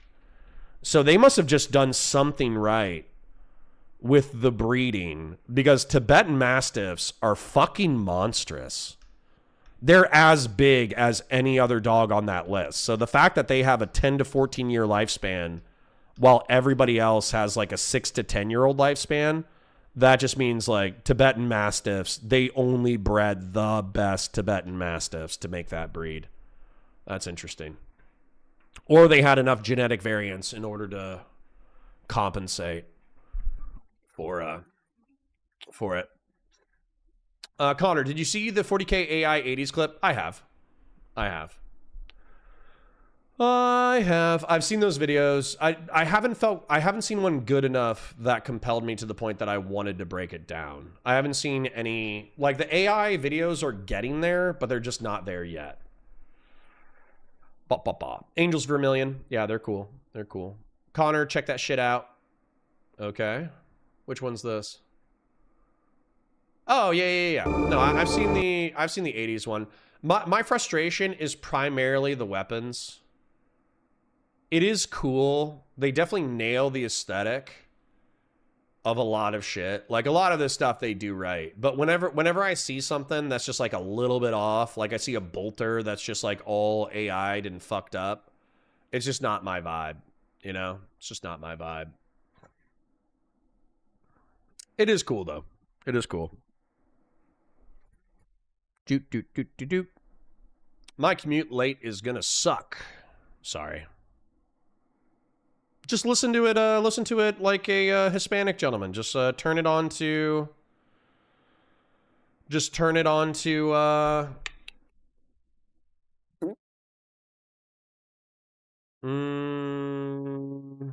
Just play it on your speakers. Difference between emo and metalcore, true. Hold on. Let me get here. Dashboard Confessional Space Marines, true. It's kind of passive-aggressive, honestly. Yeah. Cute without the E. Yep. Old School says, April 22, Expanse Osiris Reborn comes out in beta. That should be cool. That should be cool. Randy Chang says, the animal shelter down the street from me only has pitties. Well, get a puppy. If you, I mean, like, I probably just straight up wouldn't get a dog. Or I wouldn't get, like, an aggressive breed if my kids are under the age of 5. But once your kids are, like, 5, if you get a pit bull puppy and they're, like, socialized, they'll be some of the best gosh darn dogs that you've ever had. The only reason why I wouldn't want to get a pit bull puppy when my kids were, like, under the age of 5 is because obviously the dog is going to grow faster than the humans. So your kid will still be, like, 2 or 3, and you'll have a full-grown pit bull. And once again, you know, statistics, 700 people over a decade and a half is a rounding error. I just don't want to risk, like, my kids are just not worth a dog's life. It's just, it is what it is, you know? I know there's plenty of dogs that deserve good homes, that the stereotype is damaging. I understand it completely, but a dog's life compared to my kid's life, I'm going to bet 100% on my kid before I risk my kid's life for a random dog. It's just true. Razzle says, Connor, did you hear that Clavicular was just arrested in Florida for unloading his magazine on a gator in the Everglades, which is a felony? He streamed himself doing it. Footage is on Yeet's Twitter, lol. That's dumb as fuck. You either need to kill a gator or you're just making it angry.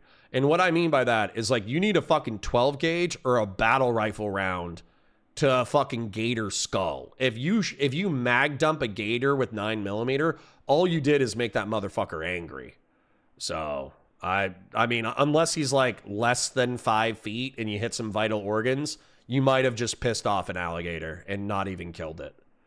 Horse God says, some dogs are just very defensive aggressive of their owners. If you love them on them too much, people should take behavioral classes if you want to be a dog owner, especially with specific breeds. Agreed. Fell running with the 5 says 80s 40K slop if you're still killing time. I appreciate it, but I don't really want to show people that. It's not that I hate it. It's just that it's not quite right yet. They need to cook it more. Connor's becoming Vosh with the horse porn. No, I'm not. I don't want to have sex with the dogs or horses. I want to just take care of animals like a normal, sane human being. Sorry. That's way too fucking internet brain for me. I'm not giving up my love of animals just because the far left wing of the internet wants to have sex with everything. Sorry, that's a you guys problem. That's not a me problem. That's because Chihuahuas and Yorkies are meant to die. That's why they live so long. Yeah, they probably live so long out of spite. That's probably actually true. It's probably actually true. Hedonic Samuel for 5 says, taking care of my neighbor's dog, Jack. He's a farm dog and he's shaped like a table. Based. That is based. Get a Galapagos turtle, big motherfuckers, and they live forever. True. True. My wife, we never did this, and I don't think we ever will, but my wife wanted to get a tortoise at some point. She wanted to get, like, a family tortoise that lives, like, 150 years. And she wanted to, like, leave it to our kids when we die. And I thought that was, like, so funny. Like, getting a pet that lives, like, 200 years and then making it your fucking kid's problem. That's funny as fuck. So, I'm not going to do it. But it is funny.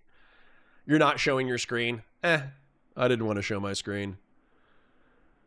So, I don't want it broken down. I want to lament they didn't make it. Not sure what that's in reference to, bud. I don't want it broken down. I want to lament they didn't make it. Oh, like they didn't make the movie. I got you. I got you. 36 inches long at the nape. My dog is a Jack Russell Terrier, and she is 17. She has hemangiosarcoma. I know sarcoma is normally a cancer. I don't know what hemangiosarcoma is, though. I'm assuming some kind of crazy fucking cancer. Have you seen Warhammer by Balenciaga? I have. Thoughts on the English Bull Terrier? People either think they are the ugliest dogs or the coolest dogs. Yeah, let's take a look. Oh, is that the, is that like Spuds McKenzie or whatever? I think they're cool. I think some of them are ugly as fuck, but I think some of them are cool. I'll tell you which ones I think are ugly and which ones I think are cool, okay? So let's do this. This one, cool. I'll give it like a 7 out of 10, 8 out of 10. Cool. Ugly, but still cool. Cool. Half ugly, half cool. Cool. That one's cool. Half ugly, half cool. Cool. Yeah, dude, it's a mix. It's a mix. Puppy is crazy. Puppy, that's adorable. That's amazing. But even ugly things look adorable as puppies. So, yeah, these things are cool. I would say like 70% cool, 30% cringe. I really wish their face wasn't like smushed at the top. Like if you took this exact thing and then didn't have this curve and it just kind of jutted out straight, and then maybe the line was just a little bit more pronounced between skull and nasal bone, I think that would be cool. It's probably overbred, in my opinion. Like this one looks good to me because his face isn't in a C shape facing down towards the ground. He has a normal face that just has muted characteristics between the cranium and the nasal passageway. I think this, where like the nasal passageway and cranium fuse into a single blockhead, I think that's a little fucking silly. But, you know, whatever. To each their own. If you like giant blockhead, C-shaped cranium dogs. See, this is perfect.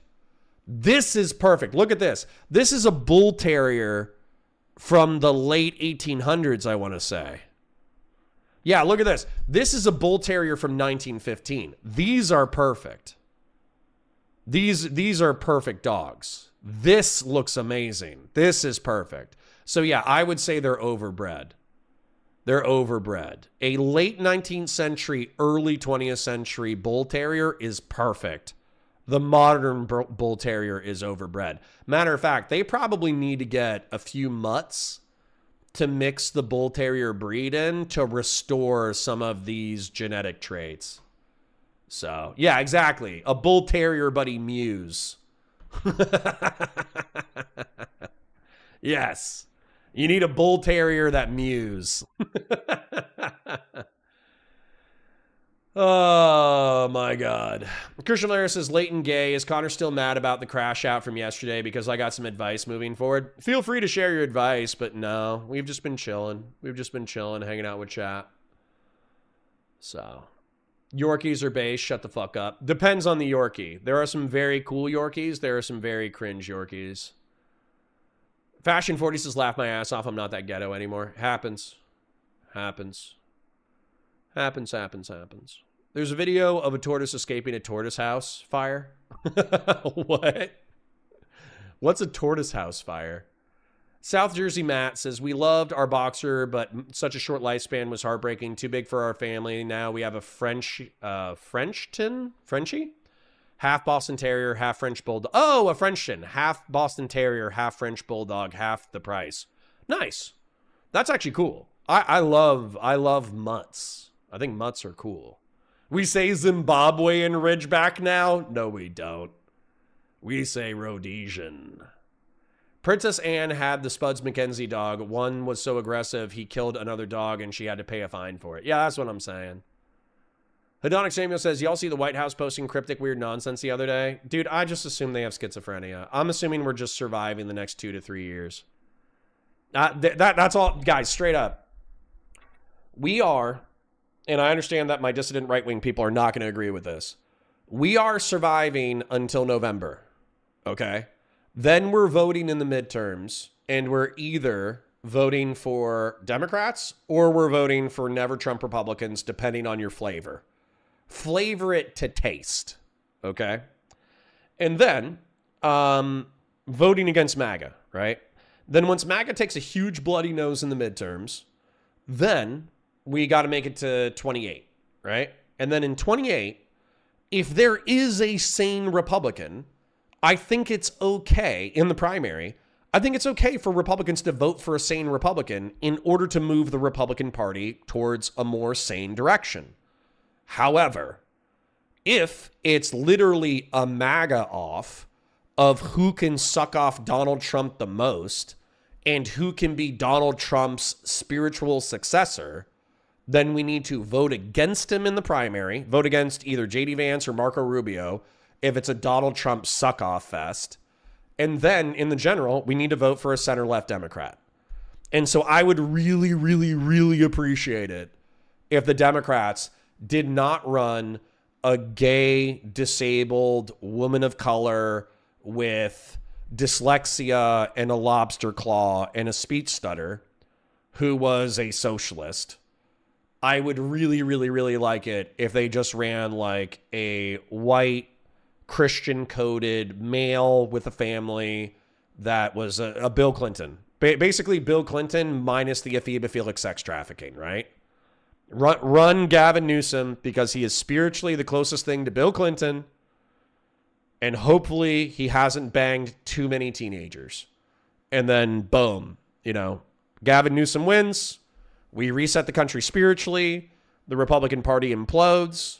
We do a little bit of soul searching, and we try to get sane Republicans back in control of the Republican Party, right? So that would be my game plan. That would be my game plan.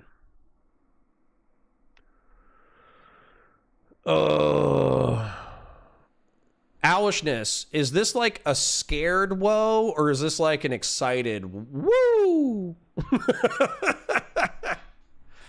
Which one are you doing? Because you're either doing woo or you're doing whoa. Not Mark Kelly. I would run Mark Kelly, but Mark Kelly's married to Gabby Giffords, and Gabby Giffords is hella anti-gun, and I don't think that's going to play well with center-right moderates. Whereas I think like Gavin Newsom going to a gun range a couple of times and being like, pew, pew, pew, look, guys, I don't hate guns. I think that might work. I think being married to Gabby Giffords is actually like a bigger liability than being the governor of California. Dark Brandon said it's an Italian cancer in reference to the sarcoma. What the fuck? Oh, you guys are wild. You guys are wild. All right, I'm leaving in a couple of minutes because we're gonna go do Valor Reacts early. Where's Christian Valeris's feedback? I'll try not to get angry. Doot doot doot doot doot. Doot doot doot doot doot. Hedonic Samuel, yes. I know a 16-year-old Borabel. He's gold but still playful for that dog that size. I love Borabels. I think they're so cool. I think Borabels, any kind of Mastiff. I love Mastiffs. Christian Valera says, I understand the onslaught from DGG. See you next Tuesday, but you're becoming overly petulant to an annoying degree, so much so that it isn't going to attract any new subs either. I disagree. Christian Valeris, I disagree. I think I've been, no offense, but I feel like I've been holding back for a long time. And I feel like yesterday was straight up exactly what the fuck I was thinking. So you're right to a degree that we're not going to attract new subs from DGG and the liberals. I agree with you on that. I think we probably hit our liberal max out. No offense, liberals. But I think that, I hate to say it. I really do hate to say it. But if spiritually I'm a contrarian right-wing person, then I need to go amongst my people. I need to preach the good word of never Trumpism to contrarian right-wing people. And I need to attract contrarian right-wing people to my banner. So this channel might become, unfortunately, even more annoying to liberals because I will be engaging with retarded contrarian right-wing people. Christian Valera says, in my humble opinion, you need to stop reacting to Destinies entirely and branch off to cover more right-wing content in the hope that you and North can pull more right-wingers away. Oh, shit. Prescriptively, we're on the same page. Christian Valera says, if you choose this path, I would also recommend you distance yourself from Destiny content entirely, as his rhetoric isn't changing and you are clearly at a crossroads. I'm not at a crossroads. Let's not get dramatic. I said what I said because I felt what I said. But if we're talking about Destiny and DGG or whatever, I would still have a pretty relatively sane approach to debating with Destiny. But honestly, like, spurging out on Destiny has been my bread and butter for several years. Christian Lair says, I'm kicking myself, given I am giving you recommendations that result in content that I fucking hate with traitors that I think don't give two fucks about restoring the Republican Party to the days before Trump.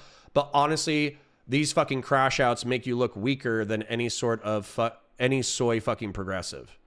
I don't think that's true at all. I think I've been crashing out like this for years. I think you might have forgotten. You might have forgotten what 2020 to 2024 looked like. I am there with you on all that. I may be more forgiving with some of those creators, but you are absolutely base and correct with everything else you said. Okay. Listen, man. I mean, yes. Okay, so descriptively, I have some quibbles. I think spurging the fuck out and freaking the fuck out on chat is part of my bread and butter. I think even if we move on from Destiny, even if we move into the contrarian right, part of the content is going to be once a month, my chat and I are going to disagree on something. Half of the chat is going to be with me. Half of the chat is not. And then I'm going to freak the fuck out and I'm going to scream for 5 hours and we're going to spurg. You know, that's it is what it is. Like, I need that. It's spiritual catharsis for me to have built up anger and frustration over something that I disagree with my chat on that is better represented by another content creator, and then I just freak the fuck out and yell for 5 hours. That's actually, like, spiritually cathartic for me. Now, that being said, prescriptively, I think you're correct that we've kind of tapped out on the amount of space that I can occupy in the liberal zeitgeist as, like, the token Republican who doesn't want MAGA to destroy the planet. You know, like, I think we've tapped out that niche. And so I think I do need to go into the contrarian right. So I do think I need to talk to, I know it's annoying content for y'all, but I need to go on to the panel tonight. Probably not sober, to be honest. But I need to go on the panel tonight, and I need to talk to Ryan Mulally and Gibbs and whoever else shows up on the panel. I need to consistently collaborate with Ryan Mulally. I need to see if I can, you know, mend bridges with maybe Rob Knorr and the Crucible crew. I need to you know, my friend, my shooter friend Kennedy. Oh shit, I gotta go. My shooter friend Kennedy is friends with angry cops, so I'm gonna see if I can do a call with angry cops. But anyways, it's 11:30. I gotta go. Go to Twitch. Twitch tonight. There's gonna be a panel. I'll go live on Counterpoints Politics. Twitch.tv or Twitch.com/Counterpoints. I'm gonna go live with Dan Pace for Valor Reacts. So yeah, Gibbs. Yeah, see, Christian Valera. See, here's the thing. Okay, you think you're speaking truth to power within the community. Okay, you say, hey Connor, you spurging out and screaming at fucking DGG isn't good for you, and you look like a fucking spurg. You need to go debate contrarian right wing people. And then I'm like, yeah, I'm going to talk to Gibbs. I'm going to talk to Noor, and you guys are like, no.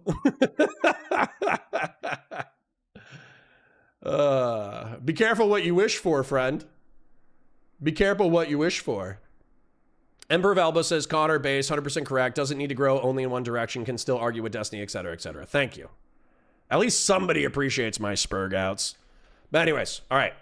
This stream is dying. I'm going over to Twitch. I'm hanging out with Dan Pace. We're going to watch 5 minutes of the Battle of Mogadishu and, you know, take 50 minutes to talk about it. Why mend relationships with the Crucible folks when they don't support the Constitution? Because that's where the center right is right now. So that's where the center right is right now. So I got to go where they are. I can't just only jerk off my own perspective to an audience of 50 to 150 people. I have to go where the center right is. So, all right. Anyways, Parasocial, really love you guys. See you on twitch.tv/counterpoints in a second. Somebody give Dana a link.